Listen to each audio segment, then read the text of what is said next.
කරණයි පුතේ මේ තියෙන පුතේ මගේ දේවස්ථානේ මම පුතේ රත්නාවලි ගුරු මෑණියෝ පුතේ ප්‍රධාන වශයෙන්ම මම කරන්නේ නීච කුරු රොඩි වසී ගුරුකම් පුතේ පරම්පරා 7කින් එන නීච කුරු රොඩි වසී ගුරුකම් තමයි මම කරන්නේ පුතේ අනියන් සම්බන්ධතා නතර කරනවා පුතේ වසී ගුරුකම් කරලා පුතේ වසී ගුරුකමක් කරන්න පුතේ මට අවශ්‍ය වෙනවා ෆොටෝ දෙකයි නන් දෙකයි අනිවාර්යයෙන්ම අවශ්‍ය වෙනවා පුතේ අනියන් සම්බන්ධතාවයක් කඩන්නත් ෆොටෝ දෙකයි නන් දෙකයි අවශ්‍ය වෙනවා පුතේ පුතේ මේක විනාඩි 45න් පැය දෙකෙන් කරනවා කියන එක බොරුයි. විනාඩි 45ක් කියන පුතේ බොරු කතාවක්. ඒ විදිහට කුරුකන් සාත්‍රය කරන්න බෑ මට.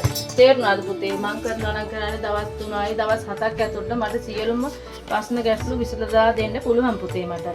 පුතේ අද කාලේ ෆෝන් එකක් ගත්තොත් මාර විදිහට බොරු වංචා කරන මෑණිවරු ගුරුන් වහන්සේලා සෑහෙන්න ඉන්නවා පුතේ. ඒ වුණත් මං ඒ වගේ දෙයක් කරන්නේ නැහැ. මේ වගේ දේවස්ථානික ඉඳගෙන මං ඒ වගේ දෙයක් කරන්නේ නැහැ පුතේ. මම පුතේ කරන්නේ වසී බන්ධනය කරන්නේ මෙන්න මේ නීත වගේ මේ තෙල් කුප්පි දෙකක් තියෙනවා මගේ පුතේ මම මේ තෙල් කුප්පි දෙකෙන් තමයි වශීයක් කරන්නේ අනියන් සම්බන්ධතාවයක් කරනවා නම් පුතේ මේ තෙල් කුප්පියක් තියෙනවා ඒකිනුත් ඒ දේ කරන්න පුළුවන් පුතේ තේරුණාද මගේ පුතාලට ප්‍රශ්න ගැටලු තියෙනවා නම් මට කතා කරන්න පුළුවන් පුතේ මුහුදෙන් එතර කියන්නේ පුතේ විදේශගතලා ඉන්න දරුවන්ට පිල්ලි මාර්ගෙන් පුතේ මං වශී බන්ධන සහ අනියන් සම්බන්ධතා කරනවා පුතේ. ගෙදර කරදර කියනවා නම් ඒවා ඉවත් කරලා දෙනවා පුතේ.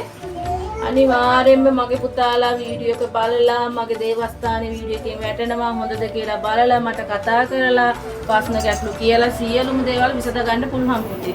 පුතේ නිවාස ආරක්ෂා කරලා දෙනවා පුතේ. පාසල යන දරුවන්ට සෙස් සාන්ති පවත්වනවා පුතේ. දරු සම්පත් නැති අයට පුතේ සෙස් සාන්ති පවත්වලා ඒ වගේ වැඩසටහන් කරලා දෙනවා පුතේ.